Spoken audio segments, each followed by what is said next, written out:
সহ্য করতে পারবেন না, আপনি সুস্থ থাকতে পারবেন না। সুস্থতা হসপিটালগুলোতে এইভাবে কাতরাচ্ছে ছাত্র, ব্রিলিয়েন্ট ব্রিলিয়েন্ট ছাত্র এইভাবে কাতরাচ্ছে। তাহলে যারা আত্মহতি দিল, যারা পুঙ্গত্ব বরণ করলো, যারা অন্ধত্ব হলো, যাদের পরিবার এগুলো চলে গেল, এটিকে আমি বিপ্লব বলবো না? যারা খুন করেছে, যারা সরকারি অস্ত্র ব্যবহার করে ছাত্র জনতাকে খুন করেছে, তাদের বিচার এই মাটিতে হতে হবে। যদি বিচার না হয়, তাহলে আমি আমার রক্তের সাথে বেইমানি করেছি, আমি চাকরি ফিরে পেতে চাই না। এখনো আছে, এখনো তারা চাকরি করছে। আপনি কয়জনকে এখন পর্যন্ত সাসপেন্ড করেছেন? আপনি কয়জনকে চাকরিচ্যুত করেছেন? প্রতিটি জেলায় এসপি যারা গুলি করেছে, এমন কোন জেলায় ছাত্র মারা যায় নাই? জেলা এসপি কি সেটির দায়িত্ব নিবে না? গত 15 বছর পুলিশ সহ প্রত্যেকটি জায়গায় একটি দলীয়করণ করা হয়েছে। যে দলীয়করণের শিকার আমরা যারা নিরপেক্ষভাবে কাজ করতে চেয়েছি তারা শিকার হয়েছি। আমরা তাদের লোক হতে পারিনি, তাদের কাজ করতে পারিনি। এবং এটি আমি একা না, আমার মতো অনেকে হয়েছে। যেমন আমার চাকরি চলে গেছে ইলেকশনের জাস্ট কিছুদিন আগে, জাস্ট 6 মাস আগে, গত 24 আমি 23 ফেব্রুয়ারিতে আমাকে ফোর্স রিটায়ারমেন্ট দেওয়া হয়েছে। এবং আমার আগে আপনি জানেন ব্যারিস্টার দিলরুরকে দেওয়া হয়েছে, তার আগে আমার আরেক বেজমেট আলী হোসেন ফকিরকে দেওয়া হয়েছে পুলিশে, এবং বহু পুলিশ অফিসারকে আমার আগের বেচেরও দেওয়া হয়েছে। আমার কিছু বেজমেটকে এখন পর্যন্ত 20 বছর যাবৎ এসপি হিসেবে মানে তার পদোন্নতি দেওয়া হয় না, অথচ 17 মানে আমাদের 4 বছর পরে জয়েন করেছে, তারাও এডিশনাল আইজি হিসাবে কাজ করছে। তার মানে পুলিশে যে ব্যবস্থাপনাটি হয়েছে, আমরা যারা পুলিশে ঢুকেছি তারা এই 2006 এর পরে বা 7 এর পরে আমরা কোনো প্রমোশন পাইনি। যারা ওনার ওই দলের সাথে তাল মিলাতে পারিনি, তাদের দলীয় ভাবে তাদেরকে আমরা সাপোর্ট করতে পারিনি, তাদের এই নেককার জন্য কাজে আমরা সাপোর্ট করতে পারিনি, তাদেরকে প্রমোশন পাইনি, আলটিমেটলি আমার চাকরি চলে গেছে।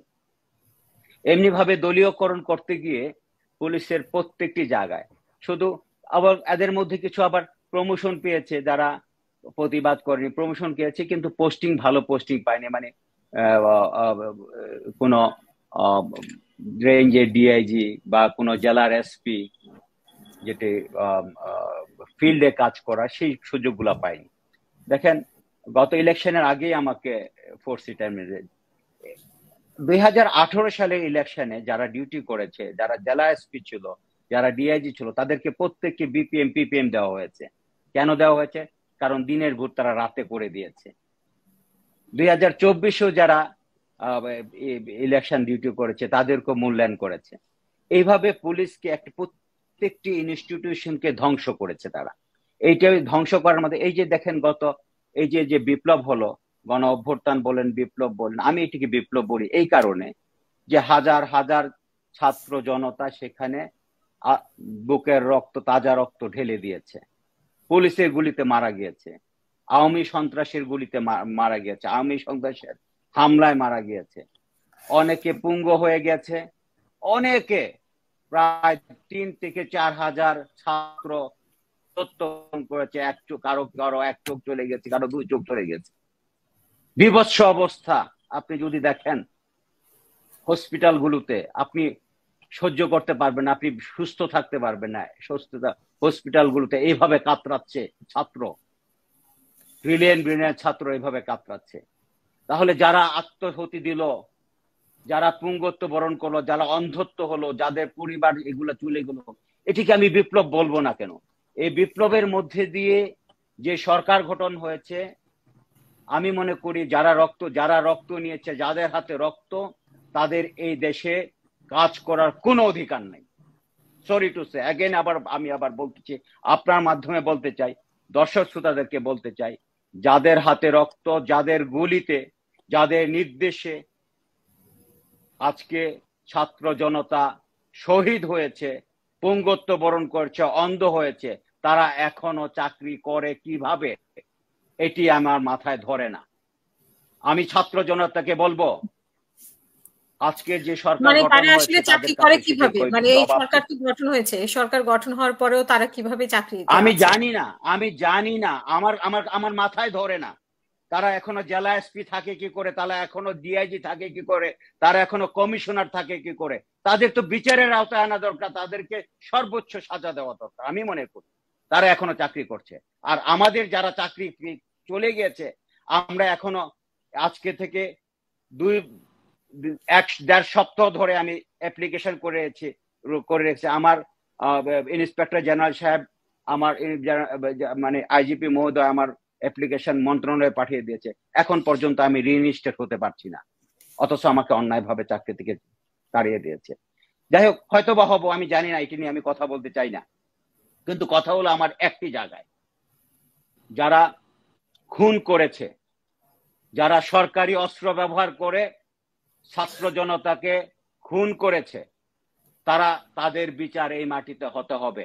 যদি বিচার না হয়, তাহলে আমি আমার রক্তের সাথে বেইমানি করেছি, আমি চাকরি ফিরে পেতে চাই না।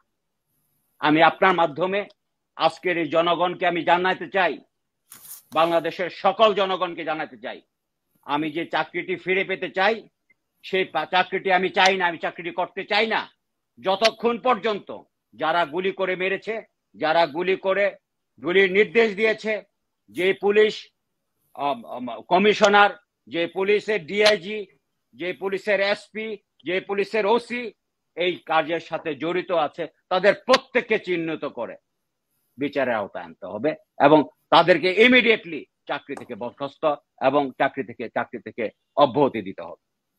তাহলে আপনি যেটি বলছেন, আপনি আরো বিচার আরো একটা ব্যবস্থা বিষয় কিভাবে নিশ্চয়ই হবে? দেখেছেন, স্বরাষ্ট্রমন্ত্রীকে ওনারা বলছে, দুইজন মানে একজন পুলিশ বুঝাচ্ছে যে একটি গুলি মারলে একজন মরে। এই দৃশ্যটা জি জি নিশ্চয়ই জি, দেখেছেন আপনি দেখেন, একজন আপনি আহত হয়। যারা এটি দেখছে, যারা এটি দেখেন ছাত্র, আমি তো এই ফিনিশ, যারা এই বিপ্লব করেছে, যারা সাহসী, আজকে যারা আমি বলবো বীর সেনা, আজকে আমাদেরকে যারা একটি স্বাধীন বাংলাদেশ দিয়েছে, আমরা স্বাধীন ছিলাম না, আমরা একটি পৈশাচিক শাসনতন্ত্রের মধ্যে ছিলাম। আমি আমি মাঝে মাঝে আমি যদি নর্থ কোরিয়াতেও একটি চাকরি পেতাম, আমি তো কোনো রাজনীতি করি না, আমার চাকরিটা আমি করতে পারতাম। কিন্তু এই নর্থ কোরিয়ার চেয়ে খারাপ ছিল, একটি কনসেন্ট্রেশন ক্যাম্পের মধ্যে আমরা ছিলাম।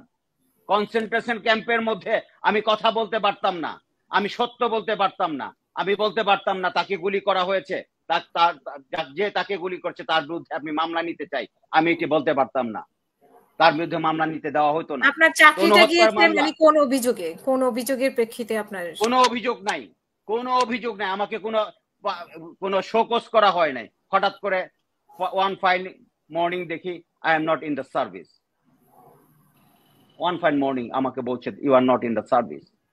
এটি কোনো শাসন ব্যবস্থার মধ্যে পড়ে না, না, যে এখন শাসন কি, ব্যবস্থার এখন মধ্যে আমরা যাদেরকে এতদিন দায়িত্ব ছিলাম। দিয়েছে তারা কি আসলে মানে তারা কি ওই ধরনের যে সময় আন্দোলনের সময় গুলি করা বা তাদের হ্যাঁ, মধ্যে এখনো সতর্কতা আছে, ছিল? এখনো আছে, এখনো তারা চাকরি করছে। আপনি কয়জনকে এখন পর্যন্ত সাসপেন্ড করেছেন? আপনি কয়জনকে চাকরিচ্যুত করেছেন? প্রতিটি জেলায় এসপি যারা গুলি করেছে, এমন কোন জেলায় ছাত্র মারা যায় নাই? জেলা এসপি কি সেটির দায়িত্ব নিবে না? ডিআইজি কি সেটির দায়িত্ব নিবে না? পুলিশ কমিশনার কি সেটির দায়িত্ব নিবে না? অবশ্যই তাদেরকে নিতে হবে। তুমি তার বিরুদ্ধে কি ব্যবস্থা নিয়েছো?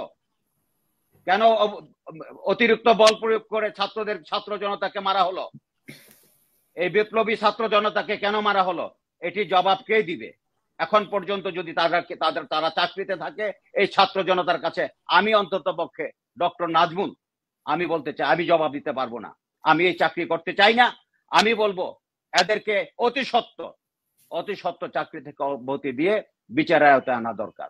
আর রাজনৈতিক যে বিষয়টি বলেছেন, ওই ভারতে থেকে উনি কি বলছে, আমি বলবো মানে দেশের আইন শৃঙ্খলা রক্ষার্থে যদি সুস্থ রাখতে চায়, যিনি পলায়ন করেছে তার কোনো কথায় যদি এই দেশে কোনো আন্দোলন তৈরি হয় পলায়নকারীর কথায়, সেই আন্দোলন আমরা অবশ্যই ছাত্র জনতা সহ এই দেশের মানুষ জনতা সহ আমরা আইনি ব্যবস্থা এবং সরকার সেটিকে প্রতিহত করবে, এটি করা উচিত। পলায়নকারীর কোন ছাত্র বিপ্লবের নিকট, পলায়নকারীর কোন কারোর নিকট আবারও সংঘবদ্ধ হয়ে দেশকে মানে কলুষিত করবে, এই দেশকে আবারও অস্থিতিশীল করবে, এটি কোনোভাবেই মানা যায় না। আমি এটিকে মানতে দেব না। জি, অসংখ্য ধন্যবাদ সবাই।